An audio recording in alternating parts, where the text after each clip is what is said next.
Actually, my makeup's immaculate. My braid is immaculate. I don't sweat. I don't poop. I don't do anything disgusting. I probably don't even have a period. And definitely not. I love you being stinky.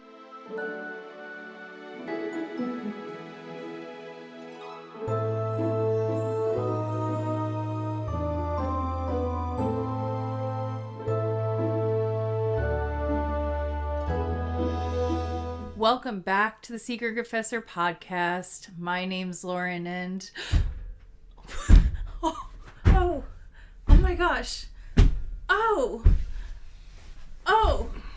And I'm Constance. And today we are talking about Chapter 42 of Wizard's First Rule by Terry Goodkind. Well, I guess I should have said part 1 of Chapter 42. Yes, Mistress Constance is here. Mistress Denna is here. Just two gals who love each other, murder for each other, and have quite the relationship, I guess. It's a dynamic. It's something. I'm debating right now internally if I should hold up this voice the entire... I can't do it. So, we're going with me. Dressed as... The whole time? Yeah. Let's not be crazy now. All right. It needs to be an enjoyable listening experience. And it won't be. Well, anybody who's not watching... You fucked up once again. Moored Sith leathers on the skin of both leathers. Lauren and Frank. Blood red. Ooh. Canonically. Our beautiful flowing hair. Yours a little less so. A little less so. Looking a little stringy or something. Yeah, definitely not as full. Right. Not as beautiful. Yeah, I'm also not supposed to be in red. So. Okay. It's left open whether or not at some point she puts the red on. She owns... Good point. Confirmed. She owns red leathers, though. Yes. So she wears them sometimes, and our hair is down today. No braids, because we're just two gals, like, hanging out. We're having a sleepover. Like, this is how they relax. That's how they relax. This is how they look when they're just... When they're just chilling. When they're out in the Daharan promenades. Yeah. Sampling the fine dates. Yeah, I guess I'm picturing, like, know. they're, like in each other's bed chambers. Oh, you're picturing that? Bouncing on the bed. Are they having a pillow fight? Having a pillow fight. Wow, what else are they doing? Are they talking about boys? No, definitely not. Constance isn't. Constance would not partake. So. Dynamite. Well, we had a bad time last episode. Frank and I were not the happiest campers. No. Perhaps some of you have more love and respect for whatever it was that Terry was trying to do. Some of you do, Maybe. Some of you don't. Anything you want to say about last episode? Anything? I'd like to move on. Okay. I'd like to move past it. It took us almost 2 months to cover it. Right. The last bit was torturous. We're not even close to out of the jaws of Mistress Denna. So let's just dive out of the frying pan and into Zahara. Good one. Thank you. So, here we go. We left off with Mistress Denna announcing that Richard was to be her mate. Mm-hmm. And they were going to have a very long night. Pants were coming off. Yes. So, we left their butthole, ball sack, penis event. I thought you said butthole on accident, but you just said butthole. Yeah. Why would I say it on accident? I don't know. Well, yes, we assume angels were in these places. We assume those places were with other places and things of that nature.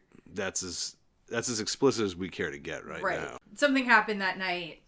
Richard is asleep. She wakes him up by throwing a bucket of water on him. Yes. As you do. The water's running off of him. It's filled with blood, so you can assume, like, oh my god, he's all bloodied up from that event. Yep. And he wonders how many of his ribs are broken, which is it's like a lot. It's a lot, yeah. Is there a time skip? It seems like there might be a time skip here. Think? Yeah, that's what it feels like. Maybe. Because he, says, I don't know how many days it's been since we laid together or something like that. But it could just be he has no idea about time. I have absolutely no clue. This could have been one day. This could have been... weeks. There's no way. I would say at most days, though, thinking of the timeline. Yeah, I agree. Right? I agree. Well, no, because the way that they talk to Queen... Like, the fact that Queen Milena has not yet showed up to yell at them... kind of implies to me it's the same night. That makes sense. Right? Like, what, it's been days and she just never said anything? I guess so. I don't know. Or maybe they had conversation off screen. You know, it's hard to say. I don't know. Maybe. Yeah, it's kind of, I don't know, it's a little ambiguous, but you're right. That doesn't really make sense. So, whatever. Denna tells Richard to get dressed. They're leaving. He can barely get up and he can barely get dressed. And he starts to put on his boot, which really hurts because he's got cuts on his feet. Like on the bottom of his feet. Like, she's just cruel all over the body. Yeah, she comes, she knees him in the jaw. Mm-hmm. He falls back, and then Denna jumps on top of him, and she's sitting on top of him on his chest, and she's just punching him in the face, which is like, on this guy. She just really is such a brawler, this bitch. Yeah. Like, it's like not just the, like, oh, I use my angel and do she's very physical, you know? She's like grappling, she's hitting, she's like doing like strikes. Are all the Mordsith this good at like physical combat? I don't know. Because she seems great at it. Well, Constance definitely is, considering her stout and sturdy frame. Correct. But, you know, yeah. We'll see. And she said, "What's the matter with you? Are you stupid? Your pants go on before your boots. Do I have to tell you everything?" She's just like, I feel like it was sort of out of character for her a little bit. I agree. Right? It's berating, obviously, but we start getting into this headspace between the two of them. Yeah. And I want to dive into this more as we go on, but it does feel... It feels extremely immature, and it feels like now that they are mated and bonded and whatever, she's letting it out. She's starting to let it out, and it's like it's this weird childish thing, of like I don't know, I'm not quite sure. I just feel like a lot of this is Terry not even knowing where he's coming up with these ideas, and I feel like this is like some id stuff, you know? Right. This is some like deep psyche information. I do feel like he has some awareness of like concepts like that. Sure. I do. I don't feel like he's like oblivious. No. I think a lot of the sex stuff is where I start to feel like he's doing the like you can't see me. Yeah. But like certain psychological things, I kind of feel like he was being intentional about it. I could be wrong. Well, this sounds like Princess Violet. Like this is how she would just deliver a line. Which after Richard Kamehameha her face in half, it's weird to suddenly get a quote that sounds like her out of Denna's mouth, which she hasn't really sounded like that yet. Yeah, my thought was like there's a weird switch to their dynamic, which as you go, I was like, is this because they're mated now? Like, I wasn't sure. And then I thought maybe some of this was like, they're obviously leaving because of the Princess Violet situation, I would say. Yeah. And I feel like Mistress Denna maybe feels like slightly out of control. Obviously she's not, as we see what's about to happen. Yeah, not even But like, close. I think maybe the fact that she even has to like get up and go, she's not feeling totally in charge. And then maybe this like bratty side comes out when she's like feeling that way. It's hard. There's a lot of elements to that I want to talk about, and I agree, but like we need more of the chapter to like really dig in, because it feels like, I don't know what Terry's trying to say 100%, but like he's got opinions on control and women in control and how they deal with, react to, flex back and forth between. There's a lot of like dynamics of power that go on in this chapter and probably in the next few chapters with the Mordsith, that it's very interesting. Yeah, no, not even because I agree with him, but because I think that like he had some thoughts and he definitely explores them. Yeah. So yeah, she says, what's the matter with you? Are you stupid? Your pants go on before your boots, so I have to tell you everything. And I did kind of like Richard's reply, just like, yes, Mistress Denna, no, Mistress Denna, forgive me, Mistress Denna, thank you, Mistress Denna, for hurting me, thank you, Mistress Denna, for teaching me. So he's like he like memorized all the order of questions. Yeah. I thought that was kind of funny and like clever. But it's so funny, like not to harp on it more, but I literally read a Reddit post this week that was like about some guy talking about his like BDSM relationship with this woman. Sure. It was just so weird how I was like, again, I just was so struck by how similar it is to them. It was like him being like, I think it was made up. I think it was like a fantasy. And it was like, my dom was coming to like meet me. She was traveling. And I was supposed to be at the train station to pick her up at this time, and I was late. So she like Like, big mistake. Yeah, exactly. Big mistake. And then, like, she makes him go back to the apartment and, like, kneel on rice and, like, say all these, like, yes, mistress, no, mistress, I will never do that again. Yeah. And then she made him, like, write it down. Like, I will never make my mistress wait for me. And it was like, I was like, this is beyond so similar. Yes. Like, the real life version. Obviously, kneeling on rice is nothing like what's occurring here. An angel to your nuts or something. But... Yeah. But I was just like, damn. It's the same thing. It's the same thing. I wrote multiple times in my notes, just all caps porn. Yeah. It's a lot of porn going on in this chapter. Mm-hmm. And that can be good, but I don't think he wanted it to be porn. I don't think he wanted it to be porn. He just, like, annoys me the way he talks about and conceptualizes it and tries to act like it's not porn. Exactly. But other than that, I say always try to mix porn and actual exploration and writing and depth. By all means, I always want that to happen. Sure. But yeah, I just want you to not be annoying about it. I had another thought, though, and I find this funny. I wonder what Terry would have said about this, but there's always this concept that Americans especially have a love of violence and a hatred of sexuality. So true. And we're much quicker to ascribe... And a love of racing. What? The hell you say? A love of violence, a hatred of sexuality, and a love of the race. Oh. You mean like raw racing? Yeah. Like, okay, yeah. So, A need for speed, if you will. Yeah. Keep going. I'm gonna work this into my point now. Yeah. This man clearly has a lot of sexual themes, and he flirts with the connection between people, Richard and Kaylin, and whatever this whole Mord Sith saga is. But we get such explicit torture scenes, and then every time it's gonna be like, and then they're gonna have intercourse. It just fade to black. Like, we can't. I know. It is so fucking weird to me. Isn't it weird? But this is like just an actual, like, it goes way beyond Terry. Oh, no, I know. Yeah. But it is also like, I do get the sense that Terry himself, the man, probably was like, well, actually, I don't know. Given some of the scenes that happen eventually. Yeah. Some part of me is like, hey, I think it was like the editors being like, hey, it's your debut novel. Tone it down. That's more just like a bigger problem. I'm just confused by it on a wider scale. No, you're right. We do get more later. There's a lot of rape and all that. Well, and also blowjobs. We get blowjobs. We get blowjob. We get a blowjob in the entire 17 trillion page series. But it's a period blowjob. Yeah, which couldn't we just get a nice regular blowjob? Never gonna happen. You know? Can we get a sweet little blowjob? Just a little Kaylin waking you up on the campsite. No, he said blowjob. If I'm doing it, we're going all the way. Extreme blow.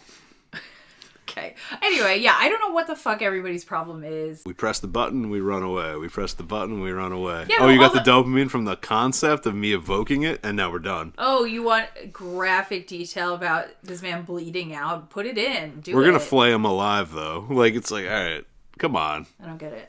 We tortured and kind of mind-washed and pedophiled a child for... I know. I had to read about this monster man eating the child's balls.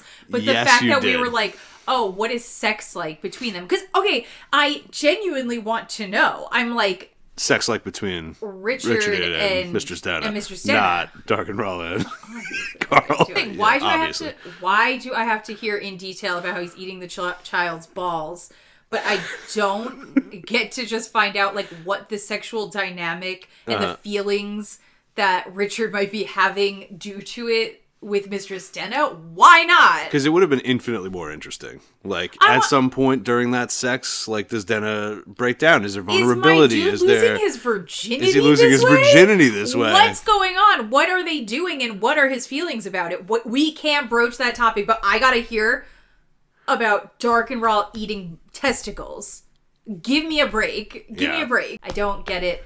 And, dude, people will fucking argue to the ends of the earth. Yeah. That for some reason, all of this shit is like, of course you should write it. But, like, sex scenes add nothing. I know. Nothing. Don't tell you anything about characterization. Have absolutely no artistic merit. I will Mord Sith you. And not in the fun way. in the Constance way, okay, if you say that shit to me. Oh, fuck. Because it's not logical. No. It's not spiritually sound. And it's not fun. Okay? So those So what are you things doing? all together is just a fucking net negative. So it's not logical, it's not spiritually sound, and it's not fun. What's good about that? So what are we doing? We got a bunch of robots. No, I banging on keys. I get it. Like, I'm fine if somebody's just like, I personally don't get a lot out of it or whatever. Sure. But don't try and tell me that there's no way to artistically explore sex and things, and that is completely useless. It is actually my least favorite argument of any argument ever to exist. I agree. So then she calms down after kneeing him and punching him in the face for the boot thing.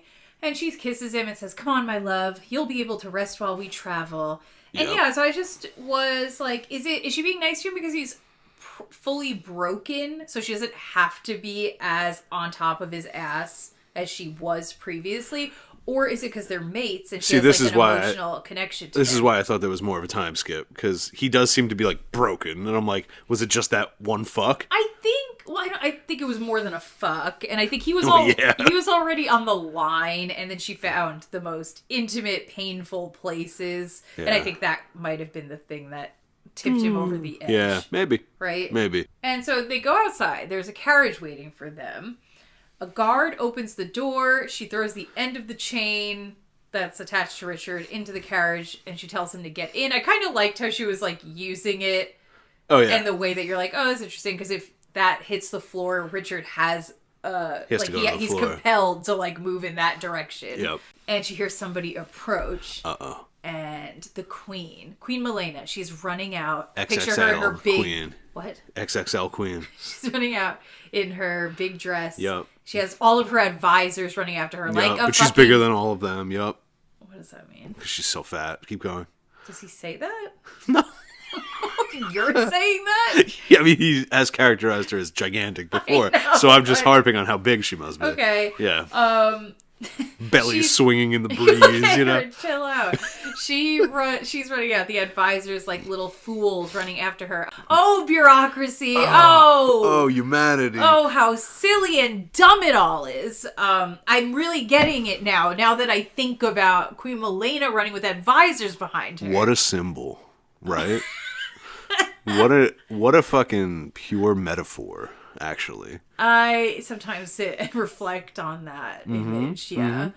Why we're in a mood right now. It must be the red. So she's out there, and then she says, "Denna," and Mistress Denna says, "Mistress Denna." So Queen Milena asks where she's taking Richard. She's like, it's not your concern. And then she asks how Princess Violet is. Rough. Which Queen Milena is like, actually, she might not survive. Well. No great loss. You're not taking that man because he did it to her, and he needs to stay here because we want to kill him. She does one thing, this queen. She cuts people's heads off. Yeah, so, you'd think it would get boring to her after a while. You would think, but yeah, paint the roses red. Mistress Denna is like, Richard is property of me and Dark and Rawl, and so what she said. Makes a valid point. She's like, I promise you he's going to die at some point anyway. And like, literally what we are going to do is going to hurt him a million times more than we're the experts in doing what you want. About to do. But I do think I'm like, okay, but usually when somebody like in Queen Milena's position wants him, it's less about that and more about like, I personally want the satisfaction, you know. This is the first thing Queen Milena's ever done that I understand. Correct. Yeah. Besides be fat, because like me too. Yeah, and like her desire to have a banquet, relatable. Every time. Yeah. Dark and Raw, would you perchance love a banquet? So she's like, no, he's to be executed right now. And Denna says, go back to your castle, Queen Milena, while you still have a castle. Holy shit. Which okay, yeah, the Daharans are turning on her now, which it took long enough. I don't even know why they kept the pretense up as long as they wanted that box. Now that she doesn't have it, it's like... I don't know why she's even still alive to begin with. But, okay. Guess what, girls? Queen Milena's got a knife. She got a knife? Guess what, girls? Queen Milena's out here holding... Probably from the kitchen. A knife. Yeah, she took a knife. Okay, I kept going back and forth on this, right? I was like, okay, is this just absolutely ridiculous and stupid and totally has nothing to do with any characterization we have gleaned about this woman to think that she personally ran out there with a knife? Or is it that I'm supposed to think actually she has some deep love for her child that we had not previously been privy to, and she has been literally pushed to madness by what has happened to Princess Violet? I think it's the third category that she, of course, loves her kid, but really it's someone took something that's mine, so they need to pay, and I'm a petty, angry person. No, that falls into the first option. Does it? Yeah, for me, yeah, okay. Personally. Well, then, it's because probably I that don't. one. Yes, she's been characterized as extremely petty and bratty and childish and all of these things. And that still doesn't fit with her characterization because within her pettiness, her modus operandi... How do you say that? Modus operandi? Her modus operandi has been to then get somebody else to do the shitty get back thing, right? She's never taken it upon herself to be the action-oriented figure. Yeah. Could she do magical cave painting? She might, though. I don't know. No. My girl can't wield a knife against these people, so, like, it didn't even make sense. Yeah. So the only way I could see it making sense is that you were like, no, she legitimately, as a mother, was so upset that is a stupid plan, and she normally wouldn't do that. But she was so impassioned by what they did. Yeah, I feel like the madness comes from the insult she's feeling, which is so stupid. I think she would get her many guards to do it. No, she took one. All her court advisors, but she brought one guard with her to the carriage. She didn't even bring the guard. The guard was already there. So what's going on? Get your guards. You have a castle full... Oh, right. Wait. The Dark and Raw guards are also probably still there. So they're going to probably react, you know? Okay. So she was trying to do it on the sly, I think. Well, like, honestly, it makes her a little cooler that if, like, her guards weren't available, she was like, fine, I'll do it. That kind of just goes... It adds a complexity to her character that I'm either impressed a little bit that he gave her that at the end, or he just... wanted her dead. Wanted to do a stupid thing with her. I think it's that. Because I'm like, oh, well, the fact that this bitch was like, absolutely not. My guards can't come. Fine. I will fight. Like, whoa, Queen Milena. Yeah. Really? No one expected that from you. Nobody did. She's coming out with a butcher knife. Like, I will get him. Well, I think it's either interesting characterization intentionally or bad characterization. It's just never been shown that she might do something like that. In my heart of hearts, I believe it to be bad characterization. For the funny, almost, you know? Just to get rid of her. That pisses me off. Yeah, well, it's to show, I think, how, you know, the thing that everyone had already predicted, that nobody gives a fuck about Queen Milena and they just want the box, solidifying that, and then also showing that Mord Sith have a decent amount of political power. Because she could just kill a queen and go back to Dahara, and, like, nobody's coming for her. She doesn't have to answer to the United Nations, you know what I mean? Anybody who's working with Dark and Raw, I feel like, has that carte blanche, whatever the fuck right now, because he's taking over the world. Might be true. Does everybody know that he's taking over the world? Like, for sure? I'm not sure. Or were they just maybe like, just people, give him magic box? People in the know. Yeah. So, I don't know. I thought it was kind of fucking wild that she ran out there with a knife. Like I said, if you had asked me, based on everything I have read about her up till now, would Queen Milena do that as a character? I would have said, definitely not. And if you make her do that, I will have to retcon a lot of my previous assumptions about her. Correct. So, yeah, I was confused because I thought that the guard who was opening the carriage door for them originally... He's the one that swang? Is that the same guy? Swang. Yeah. Swung. Yeah, swang. He's the one that swings at them. So that means he's working for Queen Milena. I assumed he was a Daharan guard working with the carriage initially. Oh, maybe not. Maybe it was just I don't know. Either way. So, yeah, we see the queen's got the knife. The guard who's there takes out his axe, and Queen Milena backhands Denna. Which is crazy. I think it was more of like a, get out of my way, I'm gonna, and then... Why did she... she knows how Mord Sith work. Yeah, she doesn't have any magic, so she's like, I should be safe. She's smaller than me. But I mean, if you know what an Angel is, it's over for you, right? Maybe people don't really know. Well, Princess Violet seemed to know. She watched her, like, hit him with it, and then was like, you want to try this, you know? She learned in that moment, maybe. Or maybe they know they got a pain stick. They don't know it could stop your heart like that. No, I don't think she was thinking she was going to die, but, like, I don't know. I'm sorry. Given every bit of information about the Mord Sith, I don't need to know that much detail to know if I'm a big fat queen that she's probably going to beat me up. Yeah. So, that's it. So, madness or funny, she goes for it. Exactly. Madness or funny. Who knows, right? Wow. She backhands Denna, goes at Richard with the knife, and then Denna effortlessly just puts the angel in her chest right between here. Her breasts. Right. We must say. Yes. And as the guard with the axe goes for Mistress Denna, then Richard feels that strange power roar awake in him. Holy shit. And he becomes one with the power. Yep. And he grabs the guard around the throat and stabs him. I wasn't really sure where. Doesn't matter. The throat. And Mistress Denna smiles at him. She still is holding the queen there, who's like shaking and paralyzed. And then she just does one little twist and she dies. You just turn it cool. Off. He's good at certain like images. You're like, that's fun. That's fun. We like fun. That. Queen Milena and Princess Violet, though, are still just bottom tier, ass tier characters. Not for all of fantasy for me. But they're them. Yeah. Princess Violet. Yeah. Queen Milena. Darker, I'm not sure if he fits in this category, maybe. And Demon. Okay. They are my trifecta of a problem with the book. Because I get it. I get everybody saying, Mistress Denna, oh, why are you upset that she's bad? She's supposed to be bad. She did bad things to the child because she's bad.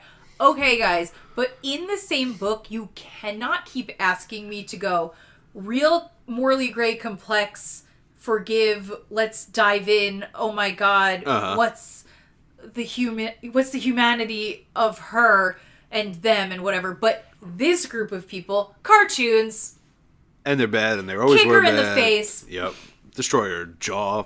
Fuck them. Shut her heart off. Don't think about it too much. Trust me, they're bad. And then put this other person and say, she's doing equally bad things, but this one's complex. No, they're all complex or no one's complex. You have to pick. Yes. You do have to pick. I agree with that. You're either doing fun, silly comic book type shit, and I don't have to think about it. I go, okay, they're bad, whatever. We don't get into it much. In which case, Mistress Denna, we ain't getting into it. She's just bad after she does that shit with Princess Violet. And she joins the cohorts over here with fucking Demon and Princess Violet. You can't ask me to do both. It's a ridiculous request. I agree. From a reading perspective. I'm in with you to just go, bad guy is bad, cartoon, not that complicated. You put him there so that we can explore the good guy's motivations and we call it a day. Or if you really want to dig into the nitty gritty of like, could somebody do this bad shit to a child and still have all this nuance? Fine, but then I need you to do that for them too. Bring it for everybody else. You have to do it for them too. You can't ask me to gloss over it. If you wanted to just make Dark and Raw the one Skeletor, sure, that would work. I agree. Because that's what like Sauron. We don't dive into like, was Sauron like? But he's also an embodied. That's what I'm trying to say, and that's what Dark and Raw could be if you wanted to make him that. But you can't just be like, he's totally bad, Black Soul. He's totally bad, Black Soul. This one does a lot of things like that. But aren't they redeemable? And it's like, well, what about? Why are they not? I guarantee you, Dem and Nas had a bad childhood. I guarantee it. All right. Do we care? We don't care. But why don't we have to care about her because she's got a pretty braid. And why do I care about? She murdered a. I don't get. That's the root of my problem. Why is Princess Violet irredeemable? That's the most egregious one for me. She's just a bratty child. She's a kid. And Ajax Cinnamon Sticks. I think that I'm pretty sure that's your name, or I just made something weird up. He said it too. He was like in the comments, being like, Terry often sets up this precedent in his own symbolism and language that hurting a child is the worst thing you can do. Yes, correct. And we even set that precedent up in the last chapter And then we break it apart by Richard being the one to do it. Correct. And for some reason that time, it's okay. Yep. That doesn't make any sense. It either is that sometimes people do bad things to children and we are still holding space for the lyrics of Defying Gravity. Yes. We're still holding space for the complexity there, in which case there's a lot of people we gotta hold space for, including Princess Violet. Yep. Or it's such a bad thing that you've almost crossed a line of no return once you've done that. In which case, Correct. Why is our protag doing that right away and like with no consequences at all? And he's not going to reflect on it for the rest of his days, I don't think. Tell me, does Richard have an arc of feeling guilt about Princess Violet? Does he? I would probably put a $15 bet right now that the words Princess Violet do not appear for the rest of this book, right?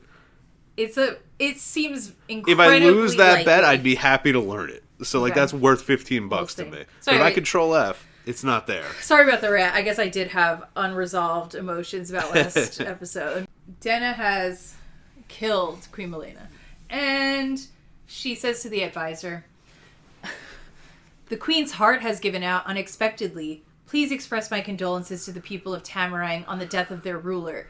I would suggest you find a new ruler who is more attentive to the wishes of Master Rahl." She said what she said. She said what she said. That's on period. That's what this getup does to you? Yeah. Okay. Yeah. So Richard feels shaky and weak after using that new power he keeps tapping into, and he collapses on the floor. Denna pulls him up by the collar and yells at him for laying down when she didn't ask him to. He's apologizing and like really trying to get up, but he can't. She kind of realizes like he literally can't do it. Yeah, she's angeling the shit out of him, and he's just like, sorry. Yeah, so she has a guard throw him inside the carriage. They take off. Richard goes into like an apology spree and is like, "I'm so sorry I didn't get up. I'm so..." whatever. Yeah. And then she grips his chain close to the collar and pulls him forward and says, "Don't you dare die on me now. Not yet. You have things to do first." Which, yeah, it would be really bad for Richard to die. Yeah. She's been pretty casual and flippant about the whole thing, given how important he is. I agree. Yeah. She's going hard.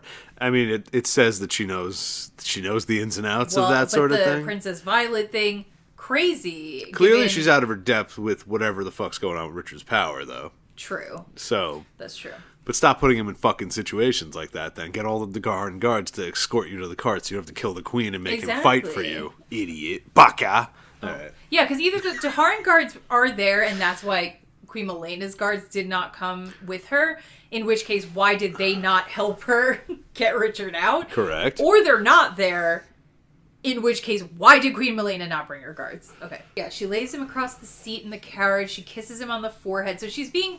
This chapter we start with... Last chapter was just like mean dominatrix. I'm breaking you, Denna. This one, of course, because we are ramping up within this chapter to say... Discuss her she is redeemed. redemption. Oh, yeah. So, of course... we have to soften us, butter us up to her here. Because, yeah, we're never going to let Devin Knotts do that. We're never going to let Princess Violet have this arc where you go, ooh, really, really bad. And then you go, oh. He's just saying, but he said, I need you to come around on this one. So she's going to start being really nice now. They're very affectionate the whole drive. He's like... She's spoon-feeding him. Yeah.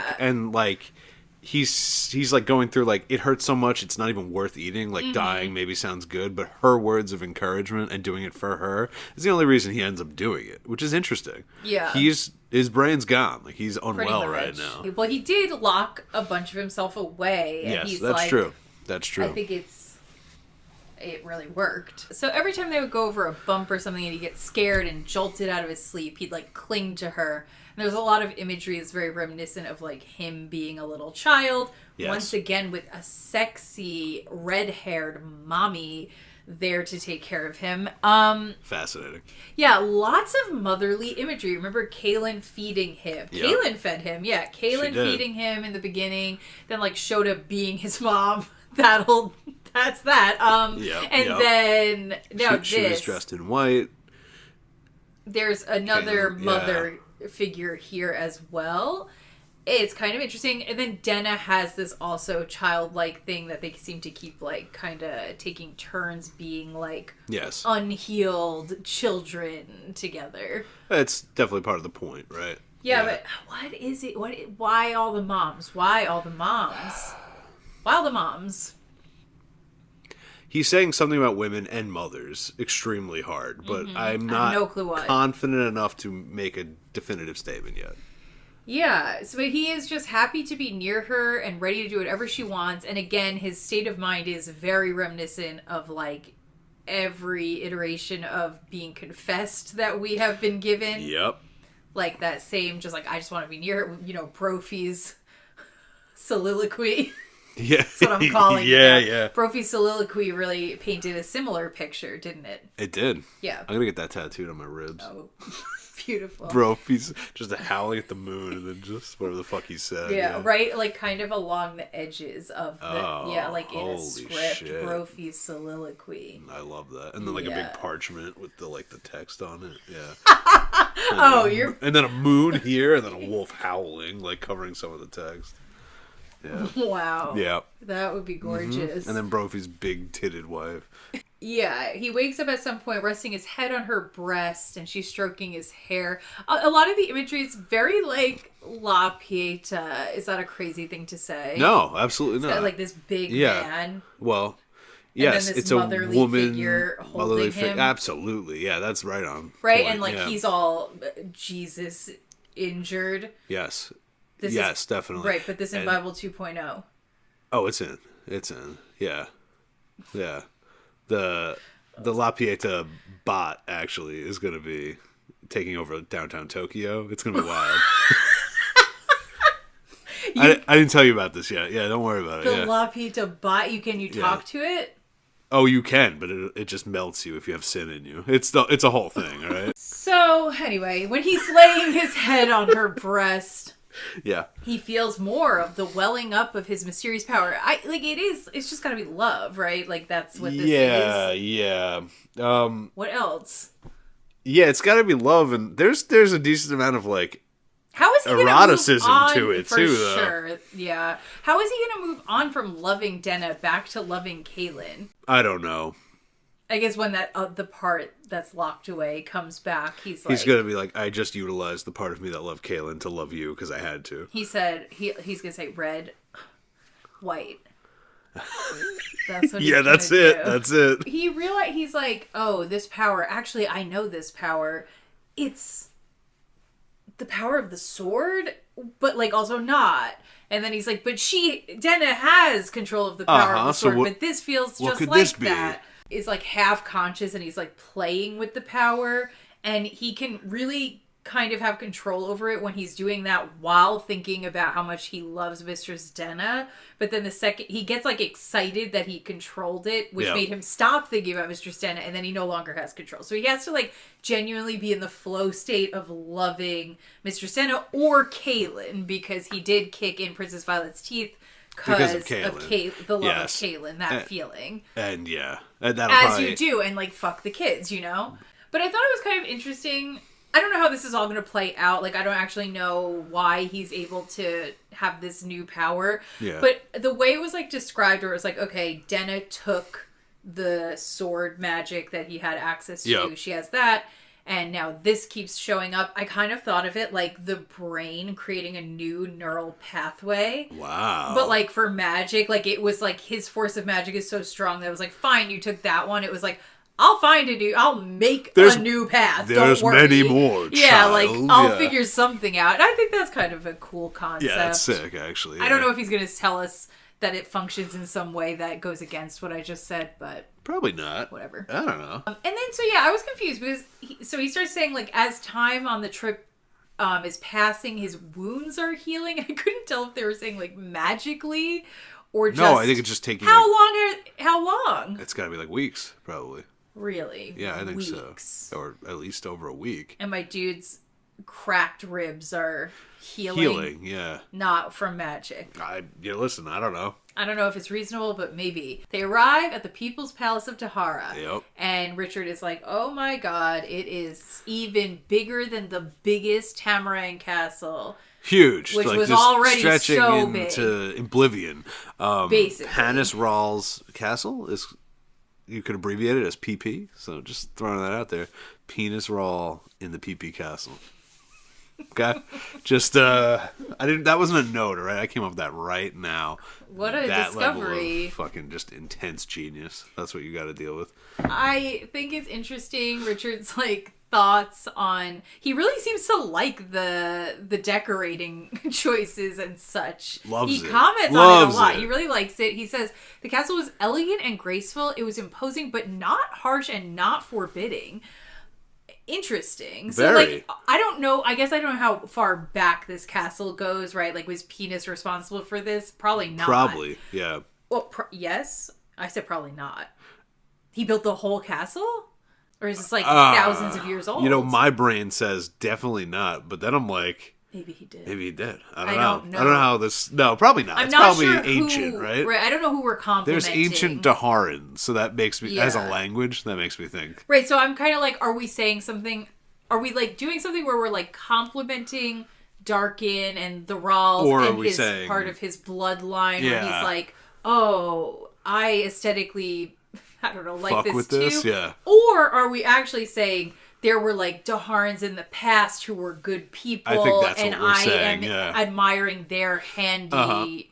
He happens to be work. like living in and fucking up the good there. energy. Yeah, that's that's what I'm trying to. That's figure what out. I'm thinking. He's walking around the castle now, and he's like, "Actually, I feel really strong. I've never felt this strong."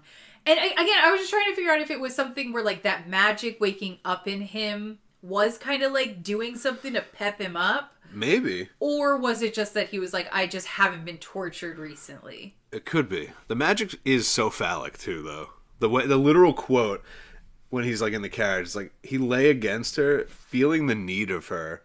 The magic stood within him. He touched it, fondled it, felt its power. Oh my God. That's his dick. But that's love, right? Like, so. But that's love, right? I guess. You know when you fondle your love? He's walking behind her through the halls of the People's Palace. He's looking at her braid. Once again, thinks it's so beautiful. He's so lucky that she's his mate. Yeah, but when Richard...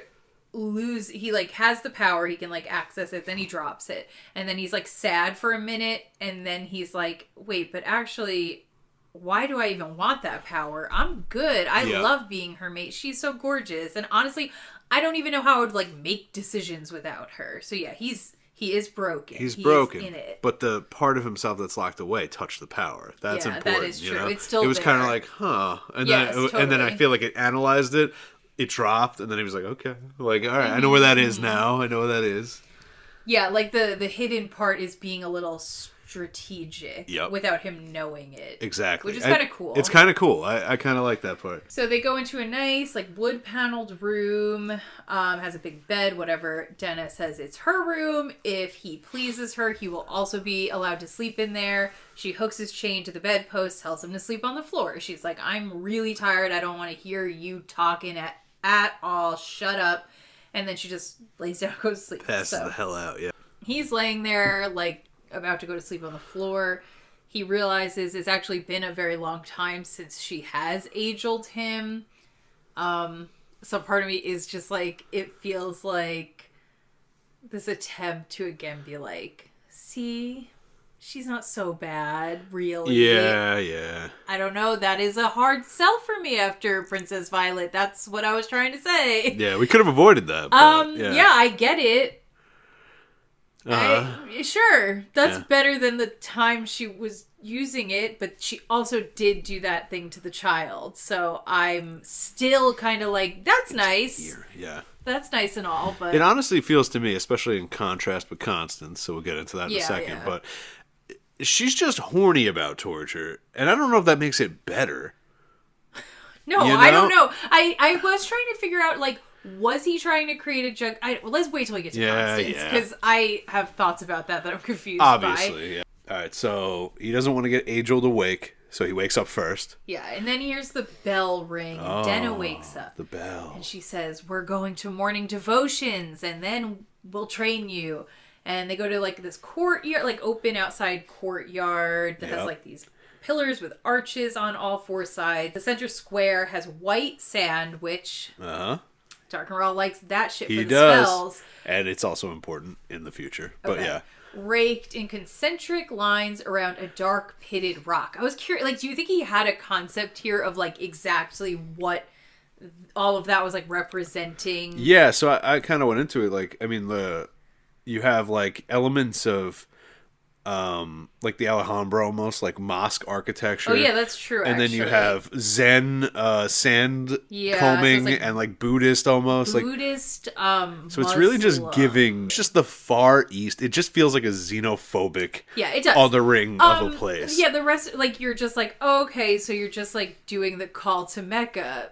And it's bad. And it's bad, yeah, exactly. And if things were not quite so cartoony in nature, yes, that would be okay, because you'd be like, oh, cool, we're doing a bunch of different faiths. We're kind of like mixing and mashing them, and they're kind of good and kind of bad. Exactly, yeah. You're allowed to, I think, pull from them. If we went to Aiden Drill, they prayed like this, but they weren't, like, you know, like, you can't just make the but bad people. But it's weird to be like, this is our first time really seeing anything that functions like organized religion. Yep. And then it happens to be not Christian, more Islamic. Of course. And it's really bad. Well, it takes place in the desert. Like, it's like, all right. I know, it was too much. I think people do it all the time in ways that are, like, very, very interesting. And like you said, yeah, if you blend it better. If you blend it. And you put parts of each thing in different places, then it's just... You're just playing with what humans make, you know? Yeah. It feels weird to just be like, this one is cut and dry, bad. The bad and people like, act like the not Americans. Like, that's how it felt. I pulled it from a foreign... Yeah. 100%. Oh, alrighty. All right. Sure. So, yeah, there's the big black rock. Definitely... Careful there. Definitely evokes... Mecca. It's like, it is interesting, but it's also not. It's actually kind of shitty. No, you bringing it up is interesting. Terry writing it is not.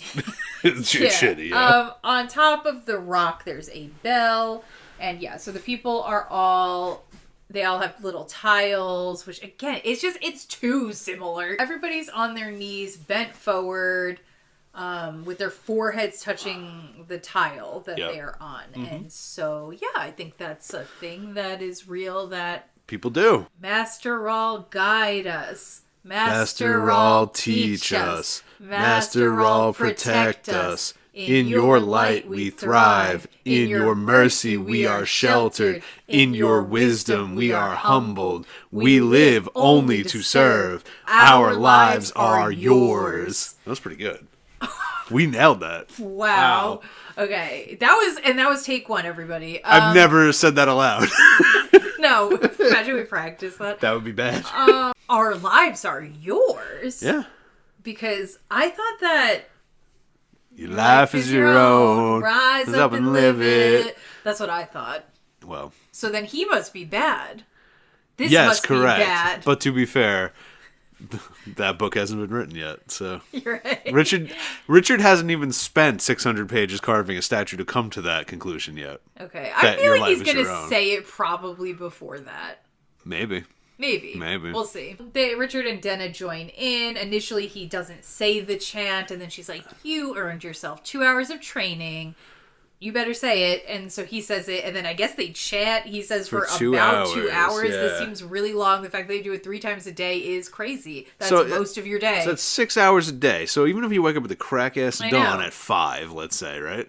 And then you go to sleep sometime after dark, what work are you getting done? I don't know. You're praying more than you're working. And in order for him to say it without getting angry, he has to imagine her braid. Yep. And so then the bell rings and they stop and Denna gets up, but Richard stays on the ground because she didn't tell him to get up yet. And he hears a woman approach. And it's Constance. She is happy Denna is back in Tahara. Welcome back, dear sister. Oh, Constance. Wow. Sister Denna. Sister Constance. And who is this? Ugh! She hits Richard in the back of the neck. Oh, this is just the Seeker, my mate. Ew. I am not a fan of men and their penises. Oh, I am a foot shorter than you, and I am stocky. All right, let's actually say what's happening. Richard is shocked to find out he is into Hara. He is shook. Doesn't make any sense. You just prayed for 2 hours to master Rahl in a palace that's so fucking big you can't believe it. You didn't know where you were? I don't know. Whatever. He's in a fugue state, but come on. It's like the locked away part wakes up when it hears Tahara is kind of implied and is like, holy shit, what am I doing?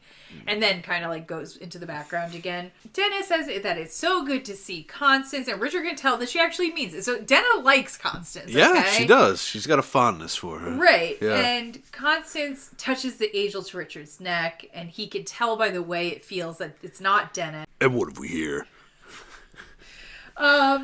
Denna has him stand up. He wants to hide behind her. He is scared of Constance, like, immediately. Little boy, yeah. Constance is shorter than Denna. Yep. Her stout figure. Wow. Dressed in a leather outfit like Denna's, but it's brown. Okay. Her dull brown hair was done in a braid. You know that the Seeker's got a hair fetish, and if that hair's dull, absolutely gross. Not. But, yeah, it doesn't have the fullness of Denna's hair. And now, the look of her face made it seem she had just eaten something she didn't like. I have a lot of thoughts. Yeah, me too. So, give me some. Well, number one, do you think we're supposed to like Constance? That's what I'm not sure. Okay, well, number one. Is there a chance that Richard... There isn't. I don't know. Is there a chance... I wrote it, so give me your thoughts. She's not actually that ugly. It is just that we're in Richard's head, and he's just so ridiculously enamored with Denna that so when he polarized, compares anyone to her, he just is like, ew, she's gross. I will argue 2 things why I would say that is not the best reading. Number one, consistently her characterization and everything about her feels like it's reinforcing that initial dislike to be, like, correct. Correct, yes. And there's, like, all these unpleasant things about her behavior that reflects, I don't know, that. And then the second thing is, it really reads the same. He has a way of writing the characters that I'm supposed to file away as... unlikable and bad. And we're not going to explore it. The way he describes Devon, the way he describes Princess Vala, the way he describes Queen Milena... The way she is being described is very similar, and I feel he has this one little thing he does where he's like, oh, I'm just going to dismissively say how unattractive and ugly they are, and now that's your cue to not care about them. Think about it. Did he describe a single woman in the Mud People village with dull hair? No. No, he didn't, right? And, people living out in the sun 24/7 might have dull hair, right? Because they don't have parabens in their shampoo and all that. So, makes me wonder if he reserves this sort of descriptive for people that are ugly and therefore bad. Right. It is very tiring to me to be like, listen, there can be a character that's, like, not very attractive, maybe even has, like, some thin-ass shitty hair, and be like, and they were still a good person. And they were the nicest person around. I'm not feeling that complexity where I say, when he describes somebody and says they're attractive or ugly, it is not a one-for-one, it's not a one-for-one indictment of their goodness or badness or whatever. And that's all it is. And I don't feel that way. I do feel my man, because, like, even Addie... in her I'm an old lady with 1 foot, we kept being like, oh, but she's so actually handsome. Yeah. And she's like, he can't help it if the person is supposed to be good. He talks their ass up. I'll say, Darken Rahl is attractive. He's the only exception to this rule. Yeah. So far. And he had to go so far the other way. Yeah. Yes. Darken Rahl is the only person who transcends this. And boy does he. I find... So this is what I find it's frustrating. Exhausting. When you get a good writer... Yeah. They don't do this shit. Yeah. The descriptions of a character or to give you the portrait that you have in your mind, and then the actions and whatever else that he writes, will inform you. They tell you how to feel about the person. He just sets you up in the beginning like, this is a piece of shit. You expect piece of shit behavior from this person. And then you're like, wow, they're pieces of shit. Because they were ugly. So that's the pattern, I guess. I need to keep putting in my head. That's my struggle. And then I really could not tell if I was supposed to think Constance was, like, actually a bad person. I think I am. Yeah, I think so, too. But somehow she's a bad person. But Mistress Denna, who did the shit with Violet, is but isn't. Yeah. Right? Because I'm like, wouldn't Constance also be is but isn't? Wouldn't they all be? Of course. So I don't know. Some part of me is like, okay, could he be doing something here where it's like Constance is just so deeply unpleasant in a lot of these ways because she has a justified anger? Like, do you think Terry is perhaps thinking of it as justified and saying, like, look how bad that made her, but it's not her fault? I don't know yet. It depends on where her I'm not arc sure goes. either. Right now, we obviously don't like her. But, like, yeah, if you're going to redeem Denna, you can't not also redeem Constance. You absolutely have to. And then Constance is a little bit more extreme, at least in certain ways. So, now we're being asked to redeem all sorts of bad behavior based on all sorts of bad treatment at a young age. Except for the previously stated men and the actual child. Yeah. Right. It's like there's a group of people that are just the unforgivables who are just will lack complexity. Absolutely. I don't know where Constance, so far her introduction makes me think she will be one of them. But then as I was reading, I kept going back and forth. I had moments where I was like, maybe she's not. I agree. And then I had moments where I was like, no, I think you're doing it. Because it's hard. I don't know. Her really hating men, based on what we find out, makes sense. And it's not Richard's fault that she hates men, but hating men makes sense. Yeah. And wanting to hurt people when you're in a job of hurt, when you were hurt so badly, also kind of makes sense. For sure. And now that's what we're dealing with. But it feels weird to be like, this ugly, stout cow. And then comparing her to Denna, is so I don't blunt. know. And Denna is hot with her auburn braid and her pretty hair and her, like, cool boots and all this poise and shit that she has. Mm-hmm. And she tortures so much better. Like, she tortures with such a flair and such grace, she stabs in anticipation. She plays around with your emotions. Mm-hmm. And then she has such a bond with the people she's mating with, where this girl, she can't even fuck. It's like, all right, well, honestly, in my personal heart of hearts, if anyone's coming out of this Mord Sith factory, it's Constance. Yeah, 100%. Constance is the best human you could get out of this system, I think. Just a woman that's just like I just beat people to death and I fucking hate men. That's all you're going to get out of this.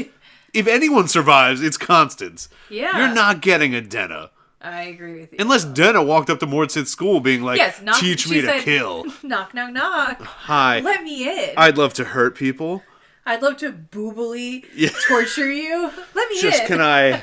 Could I please just give me an angel? I'll show you what I can do. Like that kind of thing. She was born for it. Born for it. Like a true Glinda.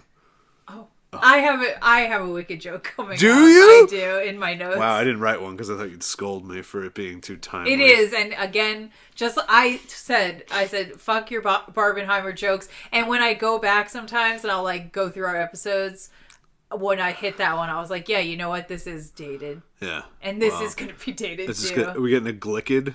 They were trying to force that on the news. What's Glicked? Gladiator and Wicked. Oh. No, they keep... No. Yeah. No one cares about Gladiator. Wickadiator. Pedro Pascal, though. I like Pedro. I do. The Daddiator. I like Pedro, and I like the original Gladiator. This just doesn't look that good. It's quite good, yeah.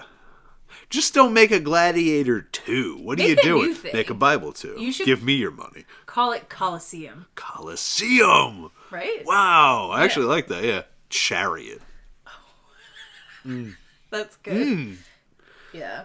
Okay. Wow. So, yes, Constance and Denna are reuniting, and she's ugly. So, yeah, she is. Yeah, she's ugly. We think we're not sure. She's a bit of a crabapple faced cow. But let's keep going. So she asks like who Richard is, and Denna slaps his stomach, which I kind of like. Yeah, I like that too. She said, "My new mate." Yeah. And Constance is pissed when she hears that. Gross. She is like, "Ew."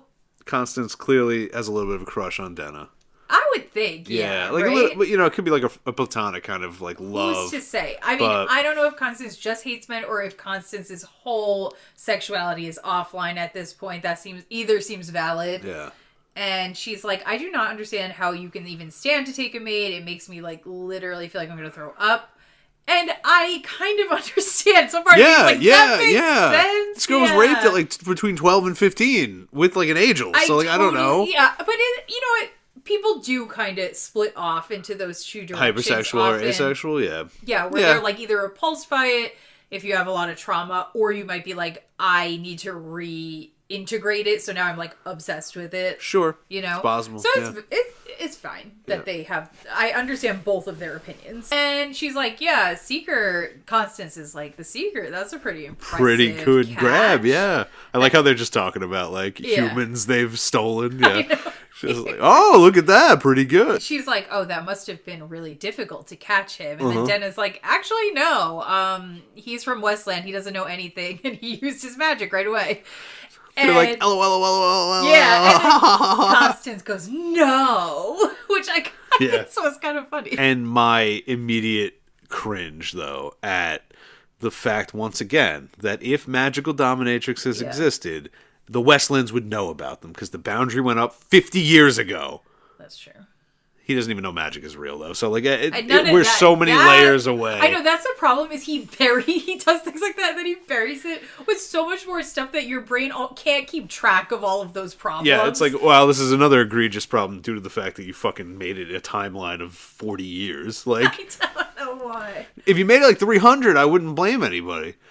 Yeah, Richard would be like, yeah, I don't know. People say, it's like a myth. I don't know. Well, but here we go. Constance asks her if Richard is broken. She's like, yes, but he still gives me a reason to smile. It's only morning devotion, and he's already earned 2 hours. And Constance wants to come along for this training. Come along for the ride. This is my first porn. So, there we go. Okay. Yep. Oh, first porn. We were doing Riz points. Now we got porn tokens, we'll call them. Yeah. So that's happening. And but Constance asks if she can come. Denna seems legitimately happy about it. She wants her there. Yeah, she misses her friend. It's interesting because he could have done that thing where it's like from the get-go, Denna's like, Constance. It's like not like that. She's like, yeah, come on. No, they shared a womb of pain, so. Yeah.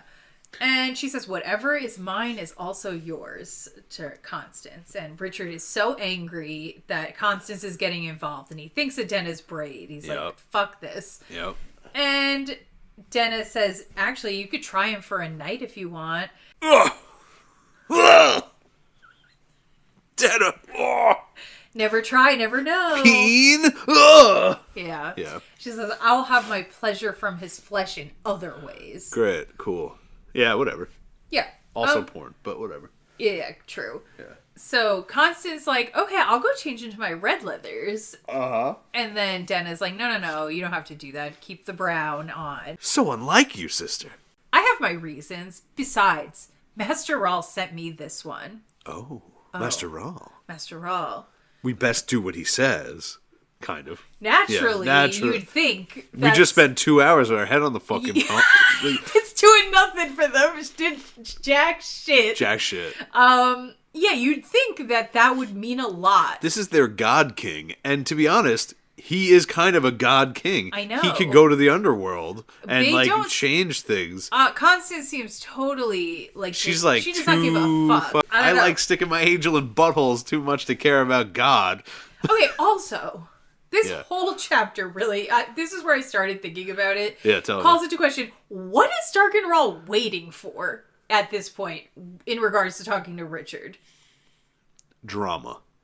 What is he waiting for? My dude is on fucking borrowed time right now. He needs that info as soon as he can get it. What else could he be doing that's more important than this? If I remember correctly. No, like really, explain to me why I get it, fine, you could convince me, it's still honestly not that convincing, but you could convince me that he really wanted to wait till Richard was broken by Denna, right? I think that's part of over it. And we're here in his house. So here's what I think's going on. Maybe he doesn't have the third box yet, so it's kind of like, when I get that, I'll break them out. But I think the other thing is the entire scene where Richard's explaining the box situation in the end, I don't know if it's like the last day of winter is the last day he can do it, or he has to do it on the last day of winter. It doesn't matter. He can still have the information ready to go in preparation.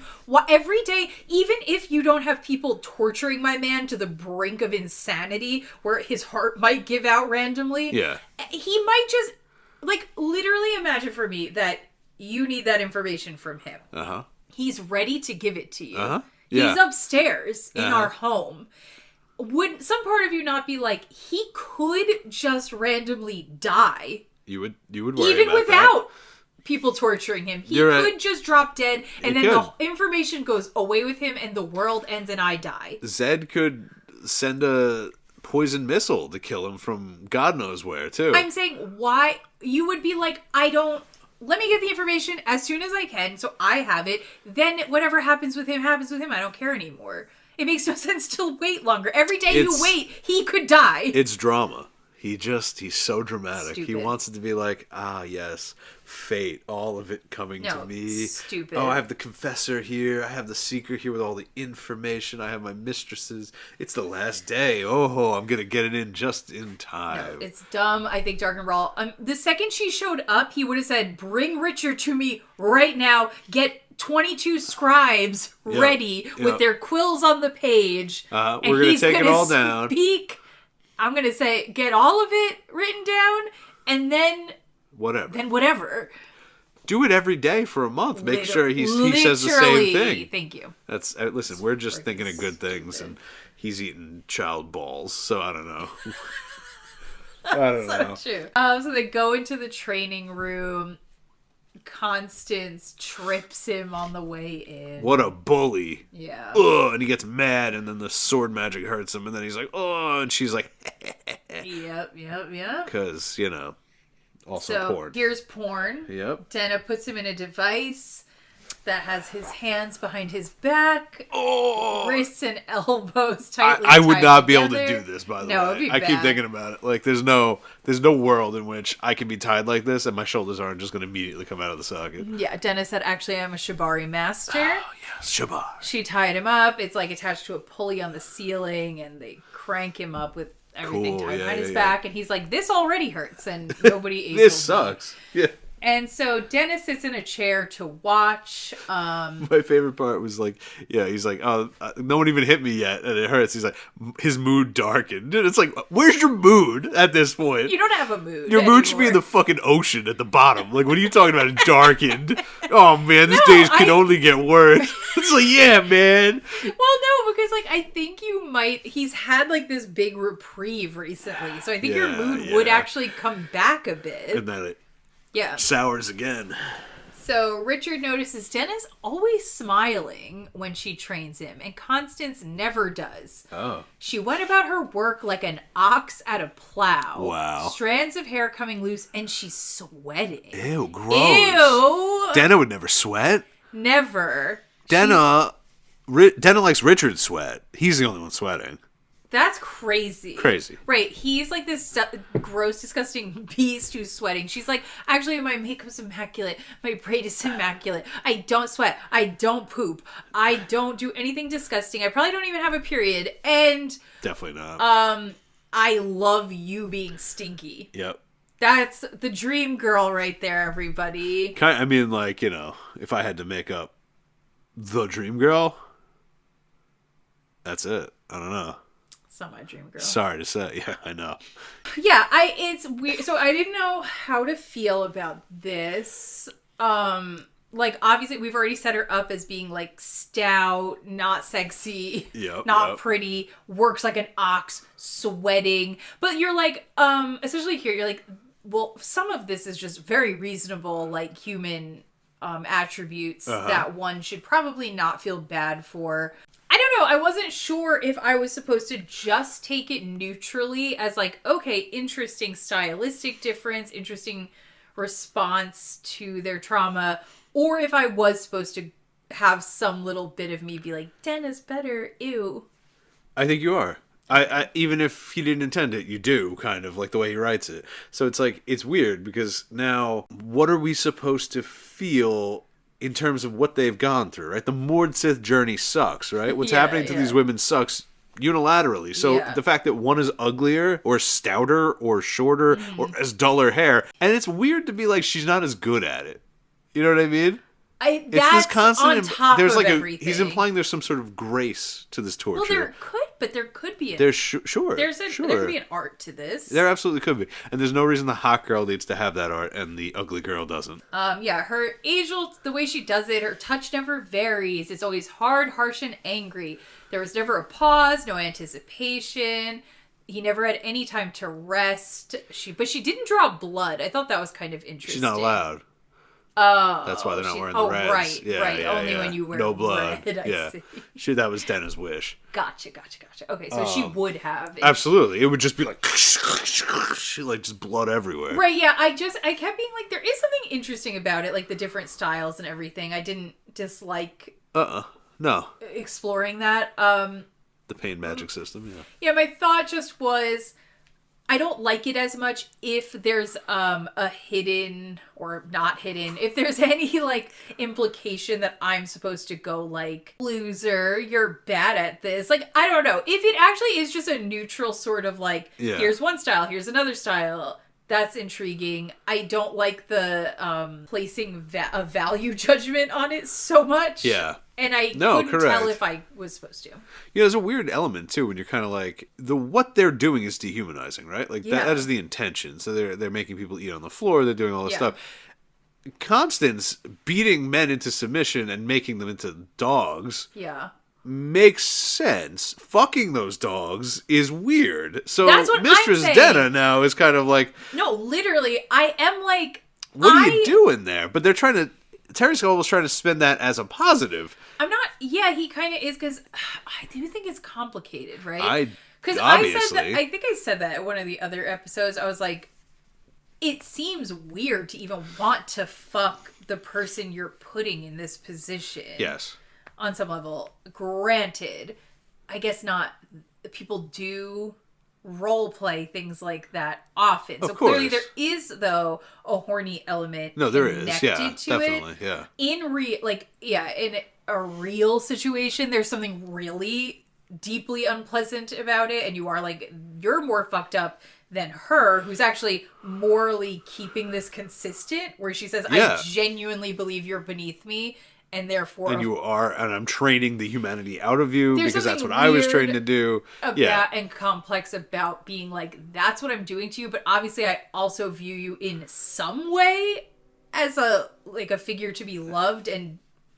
Yes. Yeah, it's like... humanized. But that is that childish back and forth thing that they keep doing. Yeah, but I would say what we're supposed to think is good about it, I think, is just that, Denna has this real desire for connection and love. Yes. And I think that I said that in the other one, that I was like, you might just do it because this is the only way you're allowed to have sex or have a connection with somebody. That's true. Yeah. So you will find a way pathway for that. Yeah. Maintain that option open with the person, because you're like, well, I won't get it at all otherwise. Yeah.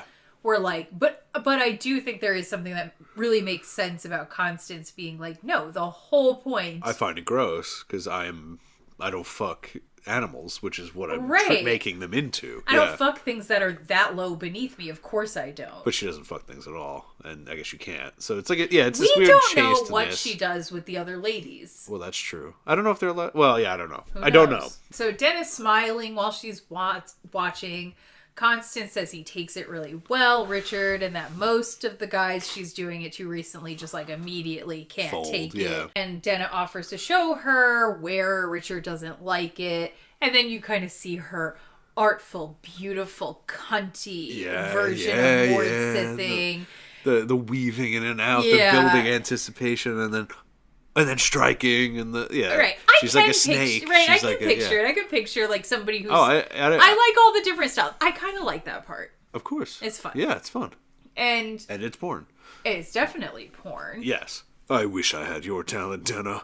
But then she shows her all the spots, so then Constance starts beating the shit out of Richard in his soft spots. But too right, rough. You're like, oh, the lesson is that Denna's I know the harshest spots to go to, but I'm I know how to time it and not overuse it. And it keeps it sensitive. Constance is like, I'm stupid, so when you show me that, I think I just gotta... I just go, like in your armpit. It's like, all right, yeah, at some point that's going to like burn him out. Constance keeps going. He's like, oh, she's so much worse than Denna because Denna has compassion and Constance does not. Denna has to keep stepping in to make sure that Denna's not, like, killing Richard. Again, we're playing a really risky game here. Yeah, we're just... letting other people fuck around with him when you know within, I don't know, a day or so, he's gonna have to go talk to Dark and Raw. Spill his guts. And you are absolutely going to, like, be murdered. Which we'll find out later in the chapter, like he's going to torture you to death, Mistress Denna, if you fuck this up. But anyway. Yeah. So Constance is like, oh, Denna, you don't have to stay if you're busy. Okay, I found...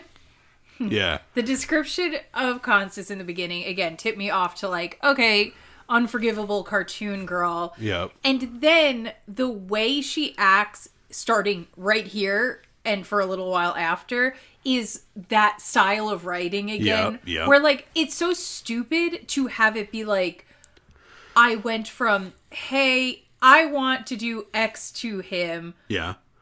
Hey, chill out. I'm controlling how you do this, to Constance going, hey, do you have, like, errands you want to run or something? You don't have to be here. It's like, okay. Because she has this obsession with sodomizing and or... It's stupid. It's like, obviously, Denna's gonna know you're what errands does she have to run? Her. She has one job. It's right in this room.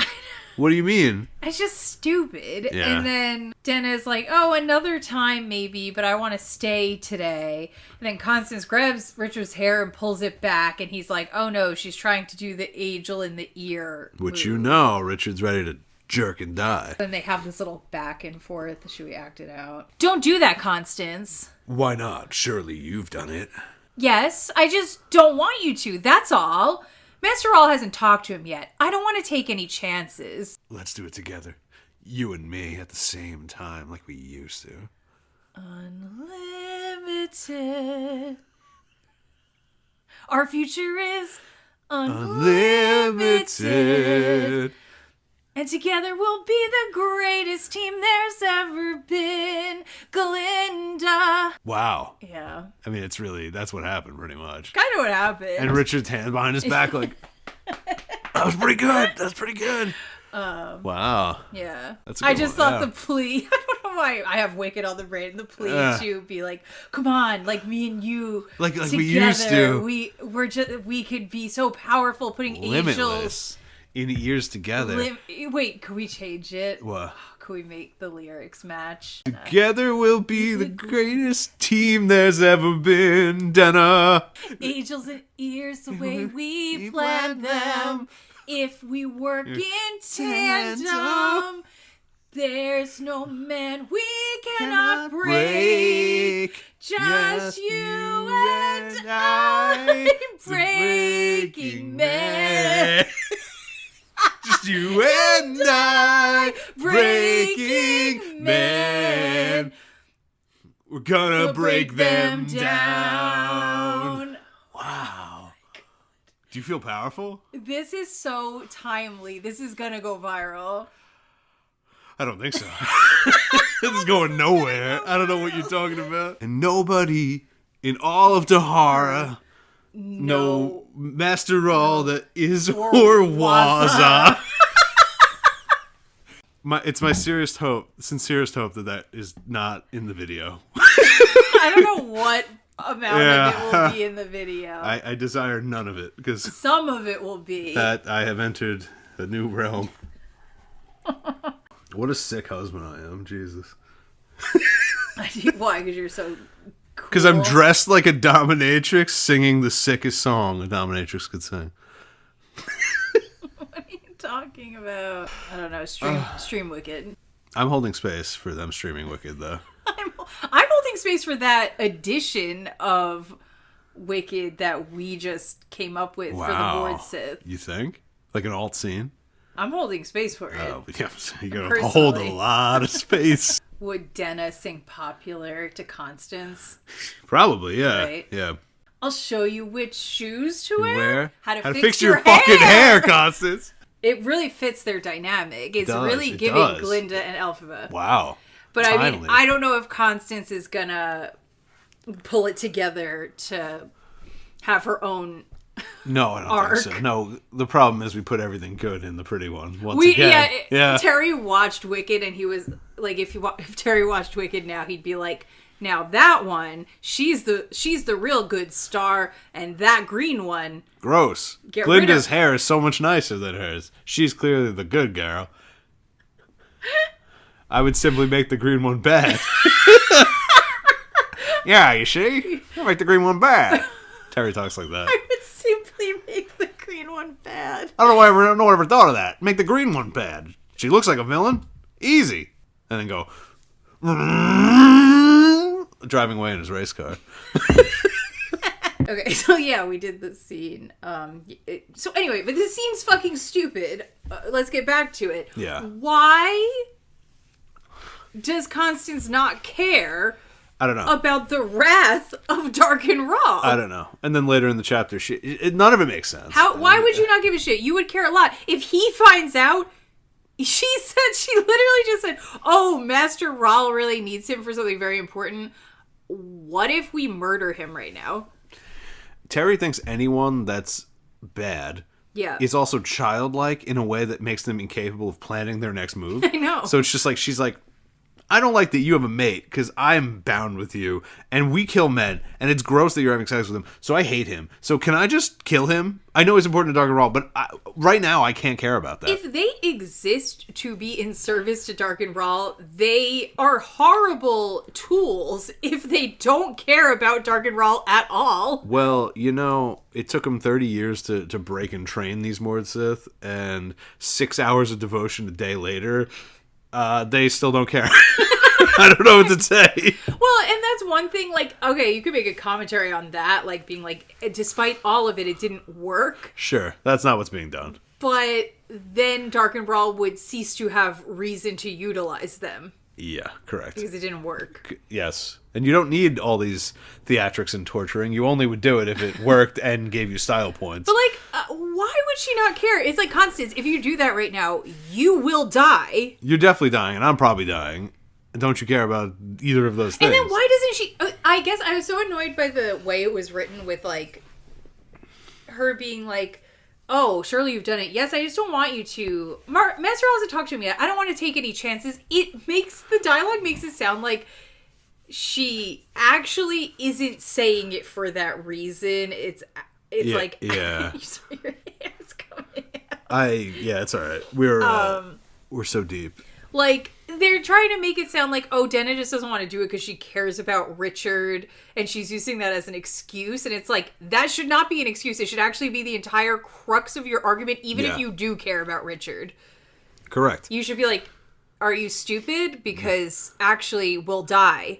Absolutely. 100%. That's the end of the conversation. 100%. Are you fucking dumb? Yeah, he's playing, like, weird jealousy games and then, like, dumb little girl thoughts from both of them at each other, and it's like, no, the answer is our God, yes, who just can smite anyone and rides a dragon. I have to keep bringing that back. He wants this guy alive, so let's just torture him in a non-crippling manner for like a week, and then maybe we can do it later. Well, that's what they get to, okay, but like, it shouldn't even matter.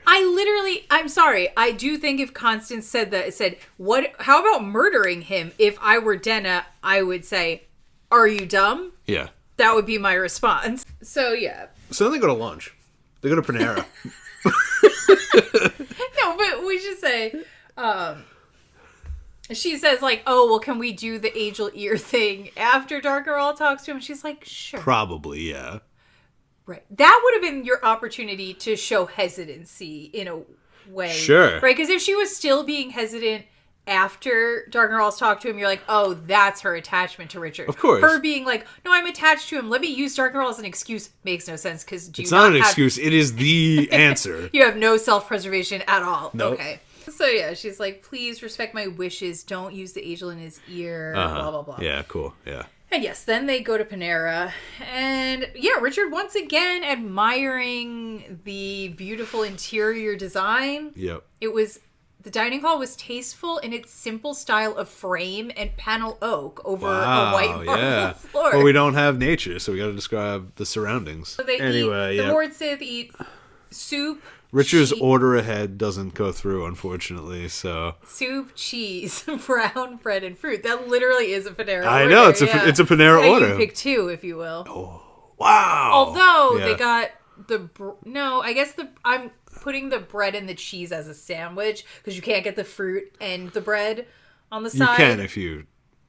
No, but that's the sandwich. You're right. And the fruit was the side. Yep, fair enough. No meat. Richard doesn't get to eat, but if he's good, whatever, he'll get to eat dinner. Whatever. They do more devotions, and Constance and Denna do more training. At dinner... Hours more training. Then dinner devotions, then more training. I don't know. There's too many hours in the Daharan day. This day was like 43 hours long. Easy. But Richard does get dinner. He gets rice and vegetables. And then, yes, they do more devotions and training. And then go back to Denna's room. They go into this room that's attached to the bedroom. That's basically like another torture chamber, but there's a big tub in there. Yep. And she makes Richard drag the tub into the nice room. And then he has to go get water for the tub. And he runs back and forth to this hot spring out the way. Kind of far away, and he's got to sprint. It was a hot spring with like marble seating around it, which I was kind of interested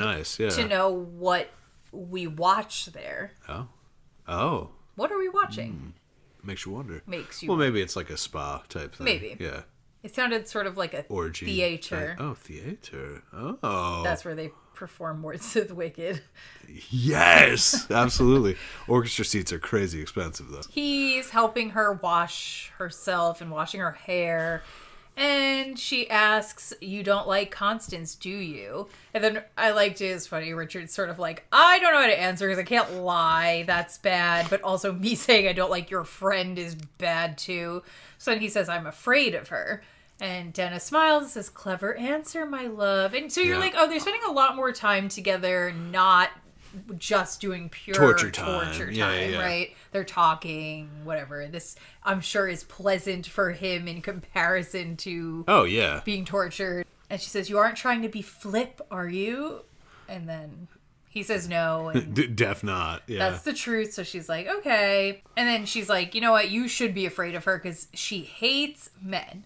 Every time she kills one, she cries out the name of the man who first broke her rest." And this whole paragraph was weird because it said, she hates men. Yeah. She shouts Rastin's name. The man who broke her. Rastin. It is he who broke her. The breaker is Rastin. If you read that paragraph, it's Cusco's poison all over again. She cries out the name of the first man who broke her. Rastin is the same man who broke Denna, who was Denna's mate, and then she killed him. Before he broke me, he was Constance's trainer. His name was Rastin. We already said that. It was he who broke her. We already said that. Double. Actually, a sentence ago. Yep. Constance is the one who told me how I could kill him. I would do anything for her, and because I killed the man she hated so, she would do anything for me. But I was like, so by the end of this chapter, that doesn't seem to be true. She will do anything for you except be like... Not fuck your man's ear hole with an angel? Anything but that. Anything but that. I don't know. I was just like, what do you mean? She's not respecting your wishes at all. So I don't think she would. You're not asking her to do anything for you. You're saying don't do something. Yeah. And she can't handle it. And she can't even do that. Yeah. So I don't know how real and it's just something is. You might want to do. I know. There's no reason she has to. Yeah. I had a thought though, with the you're not being flip, because there's a bunch of that in this conversation, and clearly a problem that she had with Richard before because he's a sassy little guy. It's like this devotion that's bred out of pain and fear always creates feelings of suspect in the person doing it. That's true. And I think that that's it's interesting. To be flippant, you almost have to have a certain amount of levity. Mm-hmm. And Richard is constantly being put in a hierarchy state where his needs are so important, just basic bodily function and autonomy. He doesn't have the energy to be flippant. But she's always afraid that he's becoming flippant. So she's trying to suppress him always below the point of being a real person. Right. but also looking for love, which is very strange. Yes, that's true. You know? Well, she doesn't she's like, this is the only place I can look for that. And so she has just total control. She's willing to take whatever like bizarre vestiges of it leak out. Of course. And she's trying to squeeze them out. Like it's such a death grip on that's true. that thing. And I think it's interesting because it's similar to Kaylin's power too, how it suppresses people so deeply. And Terry keeps calling it love, that it keeps seeming like love. Here, my love, my love. It's not love. It's not love. I don't even know if what Richard has right now is love. It seems to be his dick. But whatever. I don't think no, it goes beyond that. But what is he saying about women? What is he saying about women? I really don't know. We're not there yet. I don't know. I don't know either. I don't know. Richard's like, please don't leave me alone with Constance.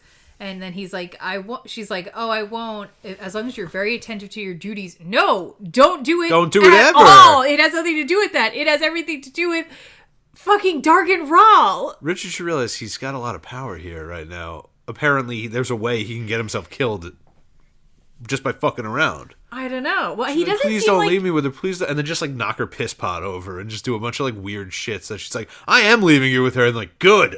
I don't think he wants to die. You know? I don't think he wants to die anymore. Unfortunately. Now that he's broken, he's like in it. And he helps her dry off. She doesn't put on her night clothes. She lays in bed naked. Nice. And nice, yeah. Sick. She tells him to go blow out the lamp and bring her angel. Uh-huh. And right away I was like, okay, that means she wants to fuck, right? Yeah, she's horny. And Richard's like scared to grab it because it hurts. And then I like the description. He like held it on his open palms and it's like the pain is like shaking him through his elbows all the way up to his shoulders. I really do feel like I know what it feels like. I know what this angel feels like, 100%. Right? It's terrible. But... I agree. She's sitting up in bed and she picks it up and he asks her why it doesn't hurt her to hold the angel. And she's like, actually it does. It hurts me. Fun fact. But then, we're getting like the lore of how this works. It hurts her because it was her. This is convoluted as all hell and I don't understand why he did it this way. So it hurts Mistress Denna because it hurts whoever was trained by it, which is her. But that's not 100% true because like if you use it on someone, it hurts them without them having been trained on it. Yeah, but I think that's why Princess Violet was able to hold it. I know, but like so she has to be directing power through it for it to hurt a person it's touching.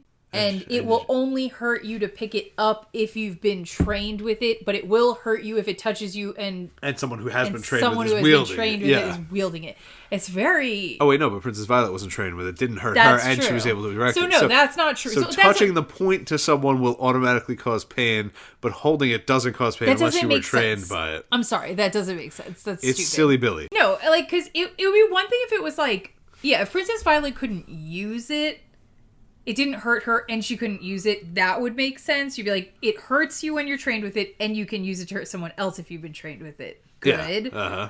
But it doesn't make sense to say anybody can pick it up and hurt someone with it, but it won't feel like anything to them to touch it. Doesn't make sense. And there's really no reason for it that I can think of. Not that I want more of the Princess Violet scene, but you could have just been like, if she just wanted to like fuck with the kid, she could have been like, "Oh yeah, pick it up," and then it hurt her a ton. For sure. She's like, "What the hell?" And it's like, "This is a tool I use." That right. blah blah blah. I don't even understand what's the point of making it not hurt for somebody else. Just make it that anyone who picks it up, it hurts. That's why most people don't use it as a weapon because they haven't trained themselves to be able to pick it up. Yeah. I agree. Pretty simple. I don't know. Especially because some of the people like graduating your training course are like Constance, who have no skill with it anyway. They just beat people like a fucking street fighter. You know what I mean? So then he's like, "Oh my god, does it hurt you the whole time you train me?" And she's like, she nods and she rolls it in her fingers. Okay, that's cool. Yeah, I can't do it. Can I do it? Yeah. She goes. Yeah, something. You got something there. Yeah. She's loving Which it. is sexy of her. Yeah. And she says, "There is rarely a time I am without pain of one kind or another. That is one reason the training of a Mord Sith takes years, to learn to handle the pain. I guess it's why women are only Mord Sith. Men are too weak." Is this true? Terry seems to think it, yeah. Okay. And men can't be confessors either. Right. That one makes more sense to me. He really loves this one concept. And men can't do it. They can't tolerate the pain. What are you saying about men now? But that's what I mean. Like, I what are feel you like saying? He is weird with women in every way. Like, he definitely says, like, is saying negative things. I don't even know how to describe it, though. But then he's also, I don't know, trying to, like, put us up on this pedestal. Yeah, here you're too. in the mud and on the pedestal at the same time. Right, like, he's like, no way. And men are pedophiles or legendary wizards. Women are pedophiles too, I guess. Women are pedophiles, but redeemable pedophiles, or rift-walking super mommies. I don't know. Who? Who are you referring to? I was combining Addie and Shota there. Oh. You know. She says that her little cunty chain, she has that because she can wear it without it hurting. That's cool. And then Richard's inside's not in anguish. I never knew. I'm sorry that it hurts that you must suffer to teach me. I hate this. Me too. I hate it, and I'm going to hate it extra for the way that it progresses next I hate time. it particularly because is the implication that Richard, as a boy, was just the sweetest little, most Jesus-y boy in the world, right? Mm-hmm. He blamed himself for everything, and he's so self-sacrificing. None of that has survived into adulthood for some reason. Yeah, the characterization flipperoo, and we're like, this is his true self. Well, no, it's not. Under insane amounts of like manipulation and duress, he doesn't act like this without being forced to. Like, what? Correct. What? I don't know. So he exhibits none of these qualities otherwise. And then if you're implying that like there's nothing special about Richard, men just will act like this in this state, well then Denna shouldn't be surprised or taken in by this, and she is. So Richard's a really special guy for being so selfless. Yeah, I know. Despite the self literally being removed. So maybe this is a product of locking your self-respect in a box. Maybe that's what happens. It makes no sense because it would make... I don't believe for a second with this level of training somebody to care for you with the threat of like extreme pain that people would not just naturally get to this level of caring about you. Yeah. That seems like the ultimate... If this is on the block for anyone, right, then most people would get most people, not even most, but like enough that it's a place you can get people. I would think if you said, here, you have to break people, you're going to break people, and this is the way you're doing it, I would assume I would get people there at some point. And then how much does it mean? Well, then it doesn't mean anything. But the implication is that nobody has ever cared that Denna's in pain, only Richard because he's special. That doesn't make any sense. And not only is that crazy, but it is sexist, and here's why. Because apparently Dark and Rawl took the sweetest little girls in all of Dahara to train them to be Mord Siths, and none of them feel this way. That's so true. So, what the fuck? Only Richard. Only after a week and a half of training. Only women are Mord Sith because they can handle pain better, but also because they're little bitches enough to never have this level of empathy. That's the thing. And if you do it to men, they probably will just say, oh my God, but sweetheart, what about you? Who's taking care of you, Mistress Denna? Who's holding space for you and your needs? You shouldn't be in pain. Right. To train me, little old stupid me. Right, Mistress Denna is like, oh my God, and like, I killed Rastin, and look what he's doing instead. He's Give me a saving break. me. And it's like, Richard's like the last character. Yeah, based on previous characterization. That I would think would behave this way, other than, again, self-preservation. And if it is self-preservation, that's not really interesting. And then she's just dumb and falling for it. I don't know. Anyway, but I bet we'll talk about that a lot next time. So then she says, pain can bring a pleasure all its own, my love. Okay, Pinhead. That's one of the things I'm teaching you. And it's time for another lesson. Enough talk. Her eyes go up and down his body. But mistress, you're all clean and I'm a dirty boy. Porn. No, Richard recognized the look and the quickening of her breath. But Mistress Denna, you've just bathed and I'm all sweaty. I like your sweat. Okay. So why didn't why didn't you pain fuck and then bathe? That's what I'm saying. He would still be sweaty. But Mistress Denna, you've just bathed and I'm all sweaty. That is fantasy chatter if I've ever heard it. you know, I like... Yeah, that's like for Richard. That's so stupid.